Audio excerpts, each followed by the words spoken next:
트럼프 미국 대통령이 미 해군의 전력 증강을 위해 우리나라의 구남 MRO 사업, 유지보수 정비 사업 협력을 요청한 이후 국내 조선사들이 수혜를 볼 것이란 기대가 커지고 있습니다.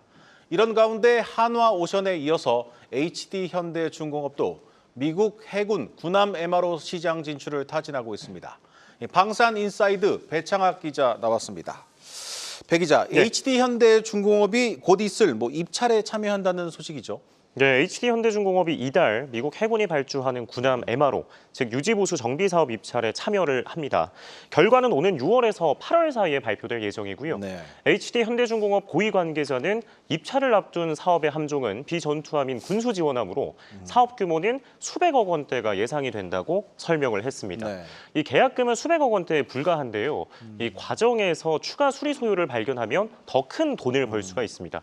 실제로 하나오션은 지난해 수주한 미 해군의 군수 지원함인 윌리 쉬라함을 고치다가 추가 결함을 찾아내서 기존 계약의 대규모에 달하는 수정 계약을 맺은 바 있습니다. 네. HD현대중공업이 미 해군 군함 MRO 시작을 공략하는 것은 이번이 처음인데요. 지난해에는 도크가 꽉 차서 입찰에 참여하지 못했지만 최근 여러 선박이 인도된 만큼 도크 운용 일정을 조율해서 사업에 참여한다는 계획입니다. 목표는 연내 최대 3척의 함정을 확보하는 것입니다.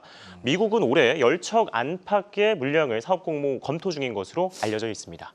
네, 미군 해군의 MRO 시장의 경우에서는 한화오션이 일찌감치 뛰어들어서 이제 사업을 확장하고 있는 상황인데 네. 이 후발 주자인 HD현대중공업의 전략은 무엇입니까? 네, 보시면요. 하나오션은 이제 지난해 미군의 필리조선소를 인수를 하면서 미 군함 사업 확대에 기틀을 닦았고요. 실제로 국내 기업 중에 처음으로 미 해군 MRO 사업 2건을 수주하기도 했습니다. 네. 기술력을 입증한 만큼 올해는 5척 이상의 일감을 따낸다는 목표고, 반면 HD현대중공업은 미국과의 협상을 통해서 일회성이 아니라 연 단위의 작업 물량을 보장받아 사업의 지속 가능성을 높이기로 했습니다. 네. 미 해군이 어떤 시점에 또 어느 정도 규모로 사업을 발주할지 모르기 때문에 도크를 비워둔 채 마냥 기다리며 시간을 허비할 수 없기 때문인데요. 연 단위 계약 체결 시 MRO용 전문 도크를 지정할 수 있고 또 기술진들의 전문성과 숙련도도 빠르게 향상이 돼서 신속하게 납기할 수 있다는 장점이 있습니다. MRO는 사업 특성상 반복 작업을 통해 기술진들의 작업이 익숙해지면 수익성은 손익분기점을 간신히 넘는 수준에서 마진율이 20% 이상으로 오르거든요. 네. 그래서 군함 수명 주기를 보면 또 함형별로 차이가 있지만 통상 30년에 달합니다. 그런데 창정비 주기는 10년마다 와야 되기 때문에 총 3번 이렇게 수리 수주를 할 수 있는 것이고요. 네. 그런데 또 창정비 업체를 바꾸는 일은 전무하기 때문에 한 번 수주를 하면은 30년치 일감을 따놨다고 해도 과언이 아닙니다. 네.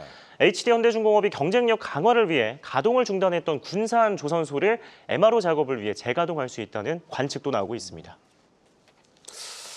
네, 조선업은 한 번 수주를 하면 이 조 단위가 나오는 업종인데 들어보면 이 MRO 사업 규모는 수백억 원, 많아야 이 수천억 원에 좀 불과합니다. 네. 큰 액수지만 그런데도 이 조선사들이 저마다 이 도크를 비우면서까지 공을 들이는 이유는 뭡니까? 우선 이제 군 관계자를 통해서 제가 알아보니까요. 이 7조 8천억 원 규모죠. 한국형 구축함 KDDX 사업을 끝으로 우리 해군이 발주하는 대형 프로젝트 소식이 좀 전무한 상황입니다. 더군다나 국내 조선사들이 이제 MRO를 교부로 이 해외에 눈독을 들이고 있는데 특히 군함 수리에 이어서 건조하는 사업으로 확장을 하기 위한 목적성이 크다고 볼 수 있겠습니다. 네. HD현대중공업은 올해 비전투함을 시범 사업으로 추진하고 돈이 되는 전투함 수리, 더 나아가서 신조로 사업을 넓힌다는 전략입니다. 전투함은 비전투함과 달리 첨단 무기 체계 등이 탑재되기 때문에 사업 규모가 훨씬 큰데요. HD현대중공업은 국내 모든 이지스 구축함, 즉 세종대왕함급과 정조대왕함급의 연구개발 또 설계를 한 실적을 내세우고 있습니다. 왜냐하면 이제 미국의 대다수의 전투함이 이지스 구축함이기 때문이고요. 문제는 과거에 미국의 자국 중심 법안이 존스법, 또 번스 톨리퍼슨 수정법 등이 발목을 잡고 있기 때문입니다. 네.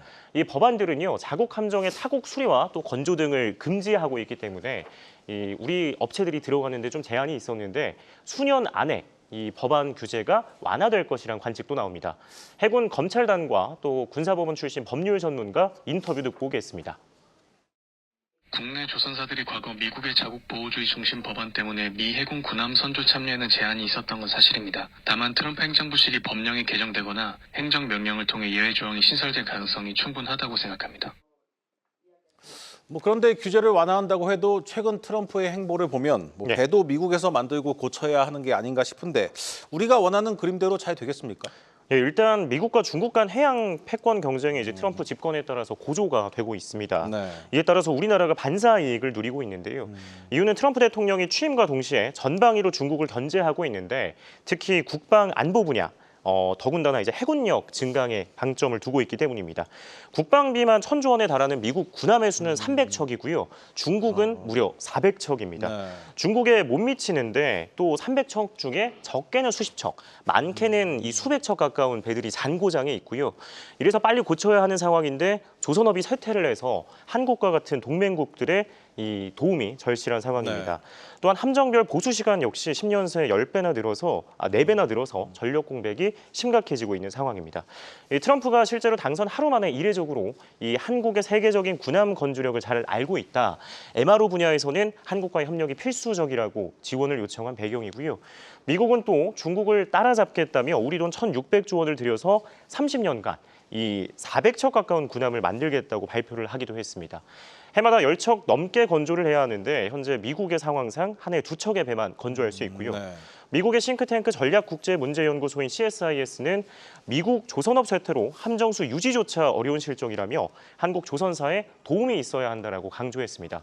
트럼프 대통령이 결국 법령 개정 또 예외 조항 신설을 위한 행정 명령 등의 조치를 할 것이라는 전망이 나오는 이유입니다. 네, 잘 들었습니다. 방산인사이드 배창학 기자였습니다.